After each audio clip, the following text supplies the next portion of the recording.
ऐसा बहुत कम अवसर होता है कि किसी मानव के मन में अपने आप को समझने की भावना, इच्छा, ऐसी विचार उसके अंदर उठे। ऐसा होता नहीं है। इस अन्नमयी कोश, इस अन्न से बने हुए शरीर के साथ जब जीवन शुरू होता है तो बस फिर इसका भरण पोषण करने में ही पूरा जीवन लगा देता है। और क्या अच्छा खाऊं, और क्या अच्छा पहनूं, और कितनी अच्छी जगह जाऊं, और कितना अच्छे तरह से अपनी इंद्रियों का मनोरंजन मैं करूं। ये वासना से प्रेरित पाश्विक वृत्तियों के साथ जीवित मानव के अंदर कहाँ भाव आता है कि मैं जानूं कि मैं कौन हूँ, मैं जानूं कि मैं कहाँ से आया हूँ, मैं जानूं कि मेरा ईश्वर से कोई अगर संबंध है तो क्या है। सत्संग के प्रताप से और आपके पुण्य कर्म उदय हुए जो आपके अंदर ऐसी इच्छा आई और उस इच्छा की पूर्ति करने हेतु आप यहाँ तक पहुँचे, तो यह अपने आप में एक बहुत अहोभाग्य महसूस करने की बात है। प्रारंभ करते हैं आज इस प्रार्थना के साथ।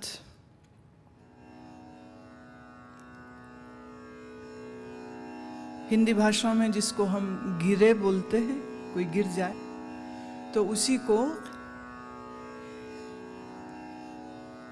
हिंदी के किन्हीं क्षेत्रों में, हिंदी भाषा में डिगे भी बोलते हैं। डिगे माने गिरना, और पंजाबी भाषा में भी डिगे मतलब गिरना होता है। शरीर गिरे तो कोई संभाल सकता है, चोट लगे दवा करके घाव भर सकता है, पर जो किसी का मन गिर जाए तो ये ज्यादा चिंताजनक विषय होता है। तो ये चिंताजनक विषय आपके जीवन में कभी ना आए, सो आज का यह जो भजन है ये उसी प्रार्थना के लिए है।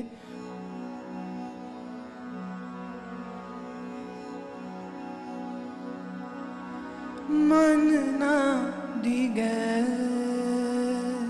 मेरा, मन ना डिगे मेरा, मन ना डिगे मेरा, मन ना डिगे मेरा, मन ना डिगे मेरा, मन ना डिगे मेरा। बिनती एक यही, मन ना डिगे मेरा, मन ना डिगे मेरा, मन ना डिगे मेरा, मन ना डिगे मेरा।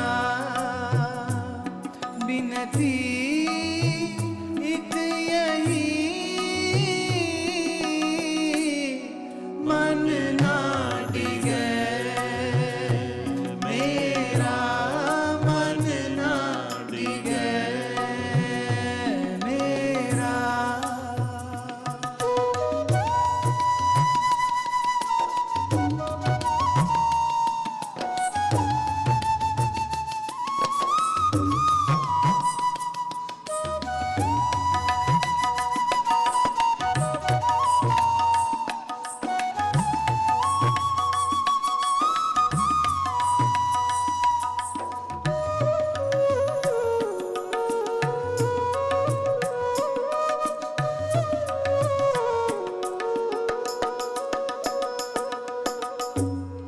पथ है कठिन तेरा, पथ है कठिन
राह अंधियारी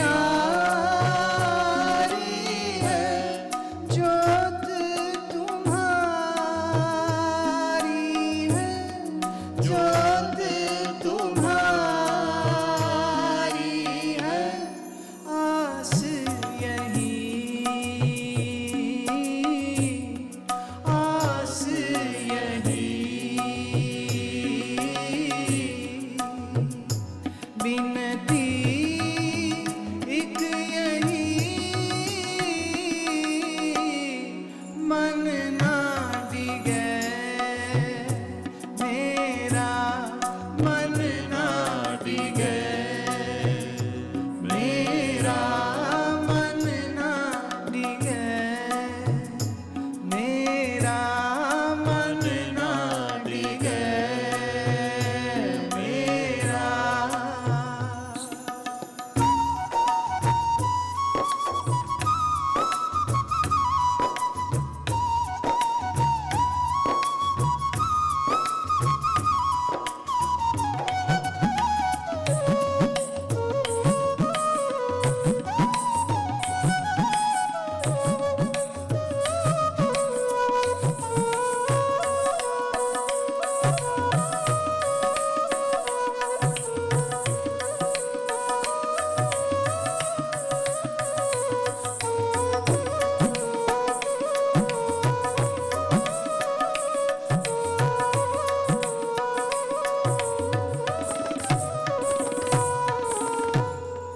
प्रीत खरी है, प्रीत खरी है, ज्योत तेरी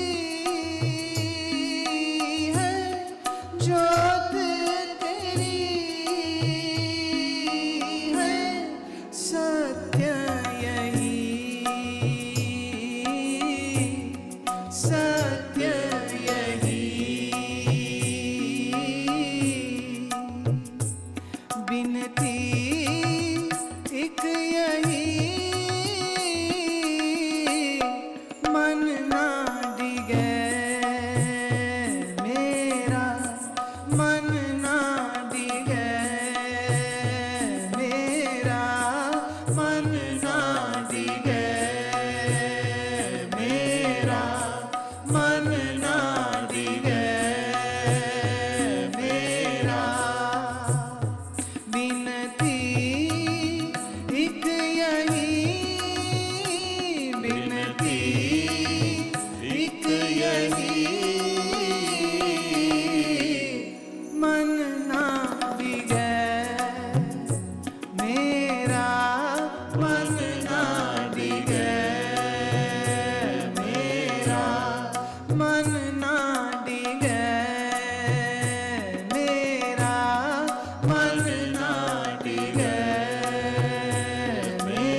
मेरा मन ना डिगे, मेरा मन ना डिगे, मेरा मन ना डिगे, मेरा मन ना डिगे, मेरा।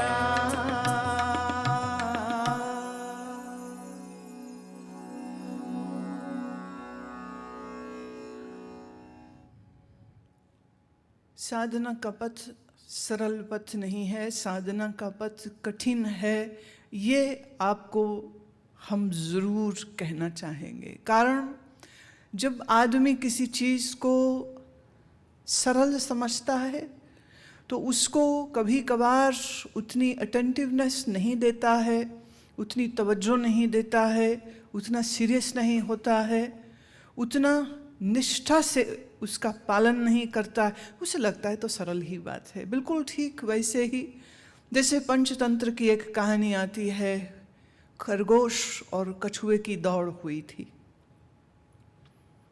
खरगोश पहले पल से ही ये समझता था कि ये तो बिल्कुल सरल है, आसान है, और कंपटीशन भी है तो किससे? दुनिया का सबसे निकम्मा और सबसे निठल्ला और सबसे स्लो मूविंग एनिमल, टोर्टोइस।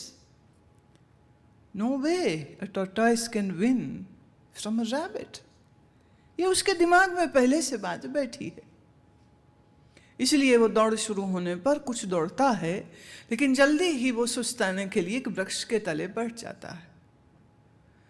और कछुआ पहले पल से ही ये समझता है कि ये बड़ा मुश्किल है, मेरा कॉम्पिटिटर तो बहुत तगड़ा है और मैं तो किसी भी स्थिति में जीत नहीं सकता हूँ। परंतु उसके मन में यह विश्वास है, एक उद्यम है, एक चैलेंज है जिसको उसने स्वीकार किया कि चलते हैं, नहीं पहुंचेंगे ना सही, पर कल मैं अपने बच्चों को ये तो कह सकूंगा कि मैंने खरगोश के साथ दौड़ लगाई थी। हार जाऊंगा तो भी क्या, नंबर 2 आऊंगा तो भी क्या, लेकिन मेरे साहस के इस कृत्य के साथ मेरा मन तो सुख महसूस करेगा, मुझे भी कुछ कहने के लिए अवसर हो जाएगा।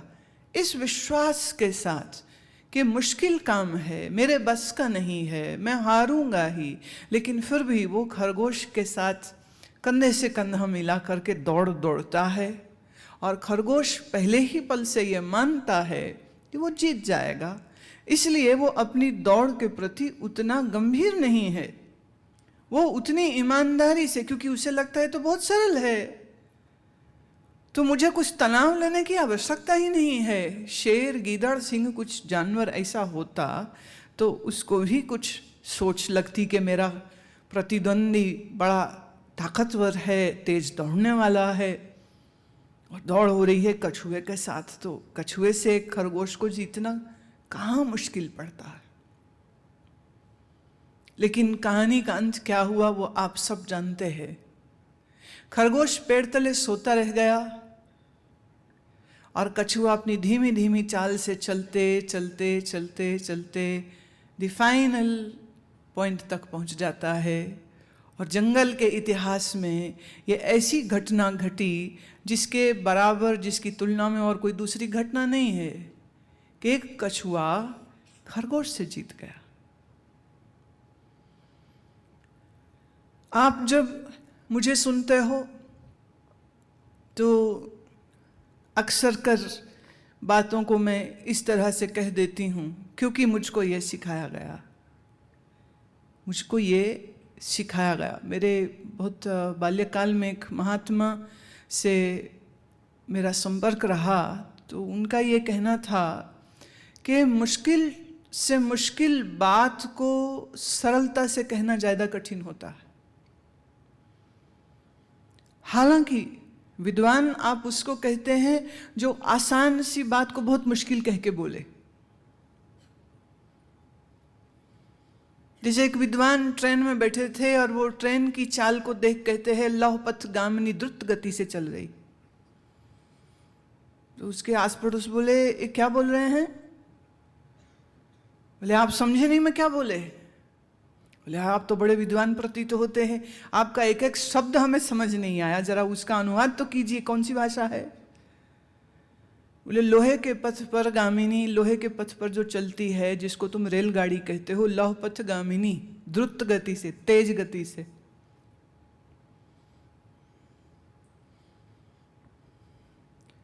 विद्वान प्राय आप उसको कहते हो जो सरल सी चीज को बहुत मुश्किल कहकर आपको और कंफ्यूज कर दे। उर्दू भाषा की बात कहती हूँ। एक सज्जन लखनऊ में पहुँचे तो वहाँ एक नवाब साहब, शायरों का जमावड़ा था, मुशायरा होना था, कवि सम्मेलन था। तो एक दूसरे से जब मिले तो एक शायर ने दूसरे से पूछा, आपका इसमें गिरामी क्या है? बोले क्या? फिर बोले आपका इसमें गिरामी क्या है? कह रहा भाई साहब वो भाषा बोलिए जो मुझे समझ। अभी उर्दू के मुशायरे में आए हो तो उर्दू समझ नहीं आई, पूछ रहा है तुम्हारा नाम क्या है? आप कहां तशरीफ फरमा रहे हैं? बोले क्या बोला? वो पूछ रहा है कि आप कहां पर अभी बैठे हुए हैं। आसान बात है, लेकिन गुथे हुए कॉम्प्लेक्स भारी भरकम शब्दों में आसान सी चीज भी मुश्किल हो जाती। हालांकि विद्वान हम उन्हीं को बोलते हैं, लेकिन इस महात्मा का यह कहना था कि विद्वान वो नहीं जो सरल चीज को मुश्किल करे, विद्वान वो होता है जो मुश्किल चीज को आसान कर दे। साधना का पथ, अध्यात्म मार्ग कठिन है और गुरु का कार्य यही है कि वो इस मुश्किल कार्य को सरल कर दे। इतना सरल कर दे कि एक साधारण जीव के अंदर भी इच्छा आ जाए कि मैं भी देहाध्यास से ऊंचा उठ सकता हूं, मैं भी आत्मबोध प्राप्त कर सकता हूं, ये भावना उसके अंदर जग जाए। लेकिन कभी कभी बहुत सरल सरल सुनते सुनते तुम इस बात से गोया के कन्नी काट जाते हो कि इसमें जितनी तुम्हारी डेडिकेशन चाहिए उतनी तुम देते नहीं हो। फॉर एग्जाम्पल, सुबह ब्रह्म मुहूर्त काल में तुमको जगना चाहिए, ये शायद पिछले 10-15 वर्षों से तुम मुझसे सुन रहे हो, पर प्रश्न उठता है कि आप उठ रहे हैं? ब्रह्म मुहूर्त अर्थात 4 बजे, लेकिन अगर हम बिल्कुल टेक्निकली चलें तो वो 3:30 बजे होता है। 4 बजे, 4 नहीं तो चलिए 4:30, थोड़ी लीवरेज और दे देती हूँ मैं। तो आपका लेखा जोखा करते हैं, कितने लोग सुबह 4:30 बजे उठते हैं? हाथ खड़ा कीजिए।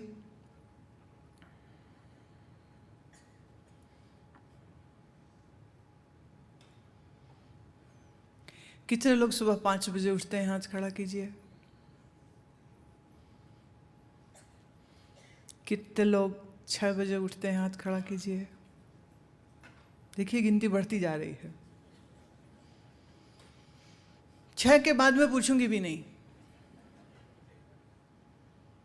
6 के बाद का समय तो कहीं से भी ब्रह्म मुहूर्त का काल नहीं रह गया। आप सूर्योदय के 20 मिनट पहले तलक वास्तव में ब्रह्म मुहूर्त होता है, उसके बाद से सुबह हो जाती।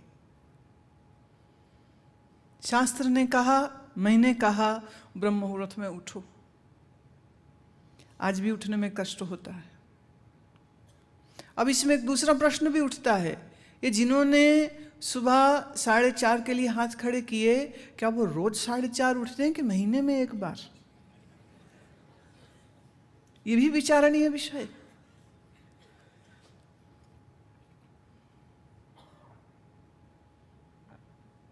लोहार जब लोहे को गर्म करता है और उसको आकार देने के लिए हथौड़ी से वार करता है, तो वो ये नहीं कि अभी एक बार वार किए और फिर हथौड़ी छोड़ के चाय पीने चला जाए और फिर आएगा वार करने, तब तक तो लोहा ठंडा हो जाएगा। लोहे गर्म में ही बार बार वार करना पड़ता है, तो ही वो लोहे को कुछ आकार दे सकता है। साधना का निश्चय पूर्वक चलना उसी को कहते हैं जो चीज रोज हो रही हो। हर हफ्ते हो रही हो, हर महीने हो रही हो, 12 महीने हो रही हो, हर साल में हो रही हो और कंटिन्यूटी में हो रही हो।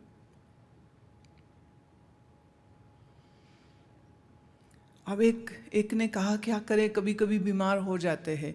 अब देखिए, बीमार पे जहाँ शब्द आता है तो बीमारी कब होती है, थोड़ा इसका विचार करते हैं आज। बीमारी का मुख्य कारण होता है मनुष्य की इंद्रियों का असंयम।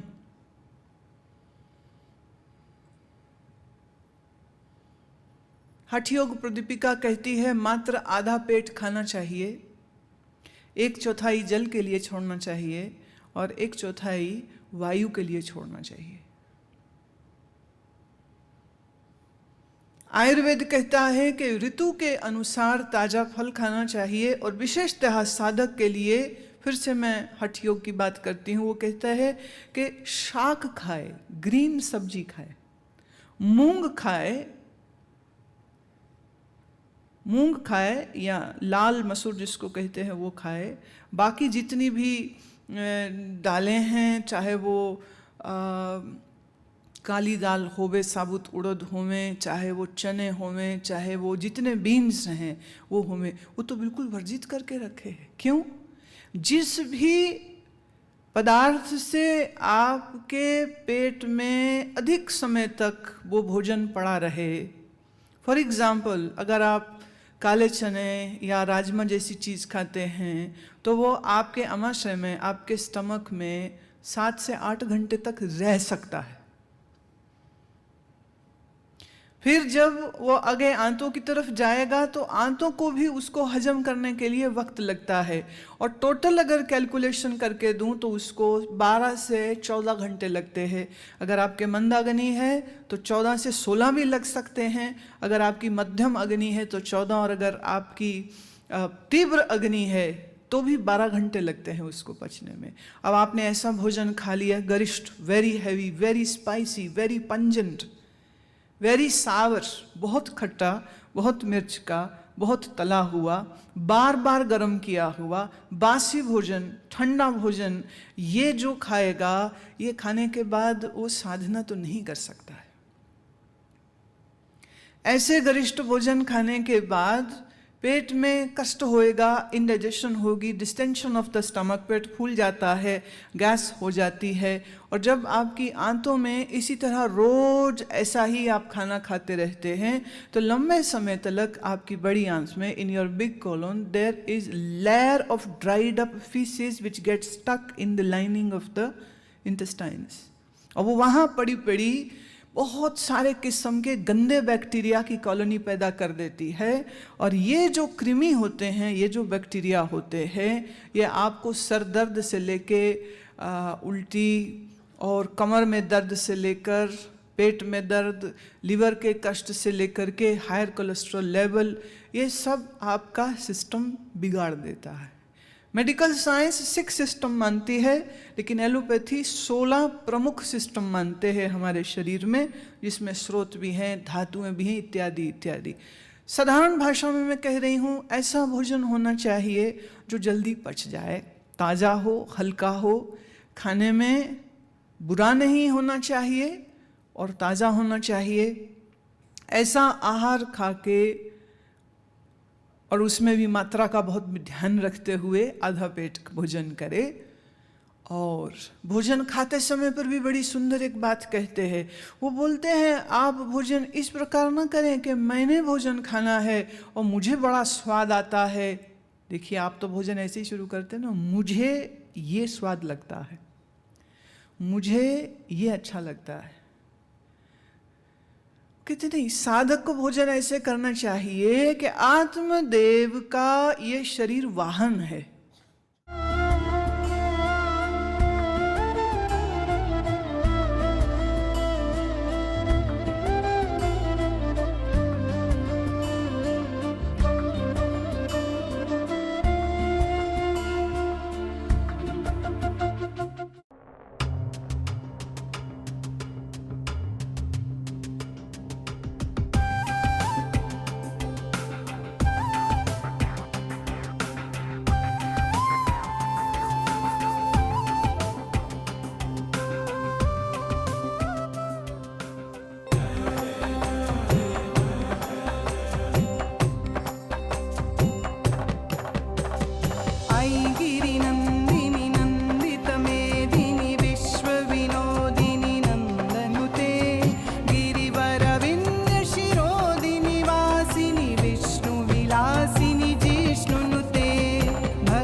सत चित